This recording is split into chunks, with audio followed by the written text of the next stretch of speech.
新藍圖、新征程、新機遇、新作為，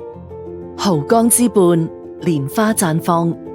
2026至2030年係澳門特區邁向高質量發展新階段嘅關鍵時期。特區政府牢記習近平主席人人囑託，主動緊密對接國家15規劃，喺廣泛深入調研同諮詢嘅基礎上，科學編製咗澳門特別行政區經濟和社會發展第3個5年規劃2026至2030年，以實幹奮進凝聚全社會同向發力，推動實現發展澳門、活力澳門、文化澳門、幸福澳門嘅美好願景，奮力譜寫具澳門特色一國兩制事業高質量發展新篇章。35規劃共10篇36章，68個專欄約8.6萬字，擘劃咗澳門未來5年嘅美好發展藍圖。規劃以35項經濟社會發展主要指標，清晰勾勒引領未來嘅行動坐標，明確咗8大發展目標。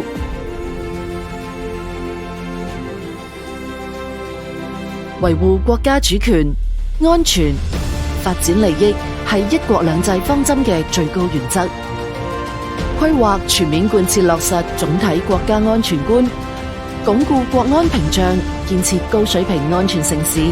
推動愛國愛澳力量發展壯大，以高水平安全護航高質量發展，提升依法治理效能，係實現35規劃目標任務嘅關鍵支撐。規劃以良政善治為目標，堅持和完善行政主導，深化公共行政改革，推進法律體系現代化，提升司法效率，打造現代化法治澳門。經濟適度多元發展係澳門長期繁榮穩定嘅必由之路，係一定要做好嘅必答題。規劃以4大工程項目和政府引導基金為揸手，重點推動1+4多元產業發展，深化旅遊加跨界融合，加快數字經濟發展，傳統產業轉型升級，社區經濟發展，提升中小企業競爭能力，持續優化營商環境，全力推動經濟適度多元發展，取得新突破、新成效。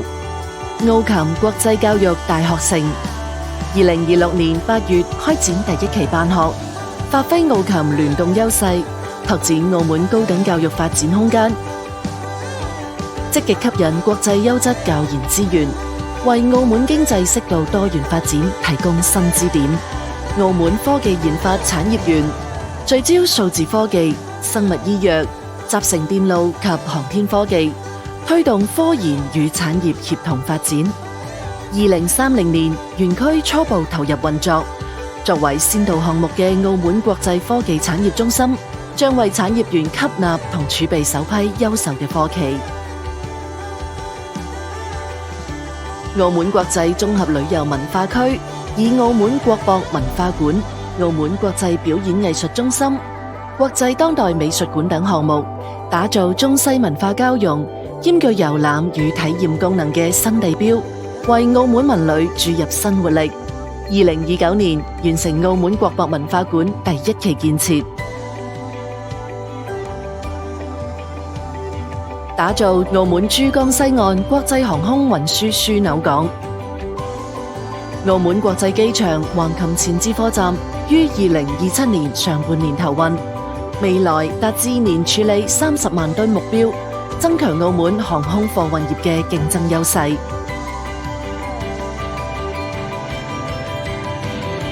橫琴合作區建設係澳門經濟適度多元發展破局嘅關鍵，必須透過改革破解發展難題。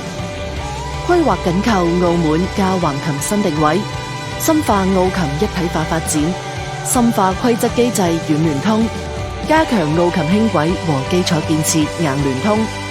打造中國、葡語、西語國家經濟貿易服務中心、琴澳創新產業園區等標誌性工程與產業空間載體，加強澳琴產業聯動，推動民生深度融合，全力將合作區建設成為便利澳門居民生活就業嘅新家園。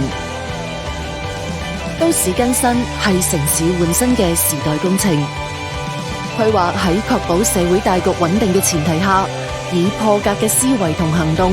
開展城市體檢，完成都市更新專項規劃，完善法律制度，構建可持續都市更新機制，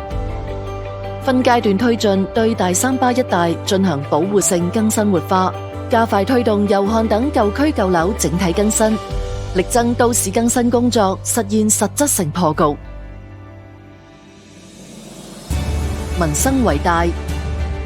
政府將堅持以人為本，貫徹盡力而為、量力而行、精準輔助、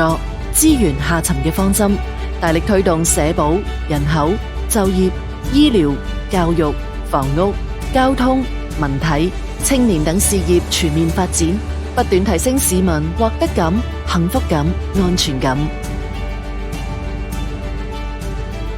3.5時期，澳門特區政府將更好發揮背靠祖國、聯通世界嘅獨特優勢，積極參與高質量建設粵港澳大灣區，加強港澳合作，拓展中葡西平台功能與內涵，積極參與和助力國家共建一帶一路，打造國家高水平對外開放重要嘅橋頭堡，打造中西文明交流互鑒嘅重要窗口，更好融入同服務國家發展大局。蓮花寶地，掌上明珠，澳門正以對接國家戰略嘅宏大格局，把握時代機遇嘅擔當作為，多元發展嘅堅定步伐，增進民生福祉嘅使命初心，喺推進中國式現代化嘅偉大征程中，書寫屬於新時代嘅嶄新篇章。法治澳門，活力澳門，文化澳門，幸福澳門，願景可期。